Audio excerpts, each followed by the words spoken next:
Practice set 1.3 question number 3 second one. यहाँ पे दो साइमल्टेनियस इक्वेशंस दिए हैं। पहला 4x plus 3y minus 4 is equal to 0। अभी इसमें देखो नेगेटिव 4 जो है कांस्टेंट वैल्यू ये इक्वल साइन के बाद होना चाहिए था स्टैंडर्ड फॉर्म के लिए। सो पहले हम ये जो इक्वेशन दिया है इसको स्टैंडर्ड फॉर्म में कन्वर्ट करना है। कैसे? Therefore 4x plus 3y as it is लिखना है और नेगेटिव 4 को इस तरफ लेते वक्त वो पॉजिटिव 4 हो जाएगा। After equal sign negative 4 positive 4 हो जाएगा और इक्वेशन 1 कंसिडर करो। वैसे ही second equation 6x equal to 8 minus 5y दिया है। सो यहाँ पे भी हम क्या करेंगे, 6x एज इट इज़ लिखेंगे, नेगेटिव 5y यहाँ पे होना चाहिए, पॉजिटिव 5y और इक्वल साइन के बाद जो कांस्टेंट वैल्यू 8 है वो एज इट इज़ लिखेंगे, सेम टू सेम लिखेंगे इक्वल साइन के बाद। अभी इक्वेशन 1 एंड 2 को मैं फिर से लिख रही हूँ।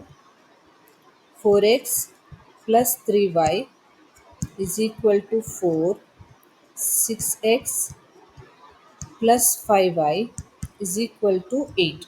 ये फिर से लिखने की ज़रूरत नहीं है बट आपको प्रॉपर एक्सप्लेनेशन देने के लिए मैं फिर से लिख रही हूँ। अभी डिटर्मिनेंट कैसे लिखना है? डिटर्मिनेंट में x का कोएफिशिएंट्स फर्स्ट कॉलम में वो 4 एंड 6 और सेकंड y का कोएफिशिएंट्स पॉजिटिव 3 पॉजिटिव 5, मतलब पॉजिटिव नॉर्मली हम लिखेंगे नहीं, ये सेकंड कॉलम में होना चाहिए। x का कोएफिशिएंट्स एंड y का कोएफिशिएंट्स। अभी इसका वैल्यू ढूंढेंगे। 4 into 5, 3 into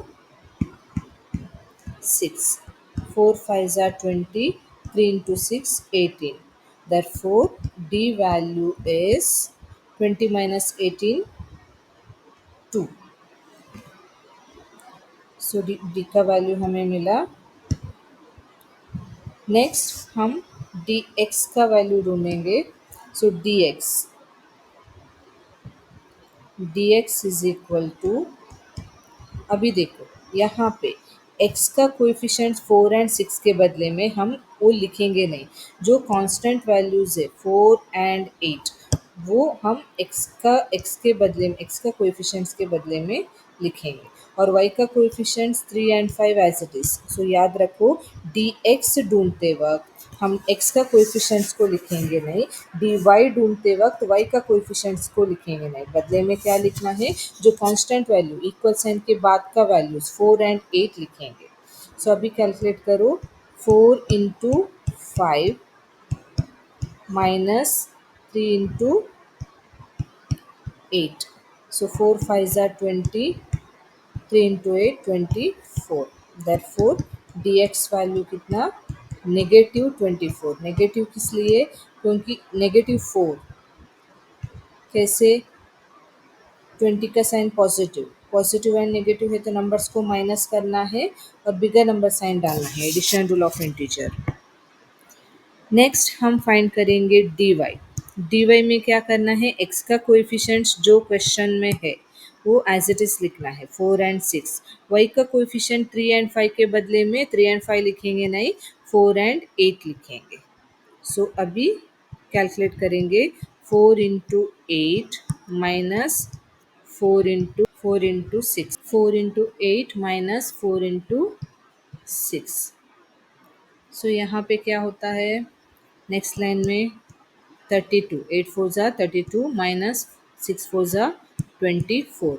therefore dy value कितना, 32 माइनस 24 8। अभी बाई क्रामर्स रूल हम लिखेंगे, बाई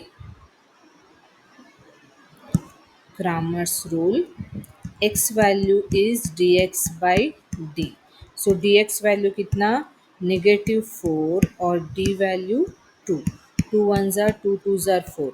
सो यहाँ पे एक ही नेगेटिव साइन है ना, सो आंसर में वो नेगेटिव आ जाएगा और 2 डिनोमिनेटर का 1 हम लिखेंगे नहीं।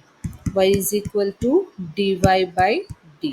सो dy कितना 8, d कितना 2। सो 2 1 ज़ा 2 4 ज़ा 8। सो डिनोमिनेटर 1 हम इग्नोर करेंगे, 4 को न्यूमरेटर का 4 आंसर होगा। Therefore x and y value negative 2 and 4। So simultaneous equation solve हुआ बाय क्रामर रूल।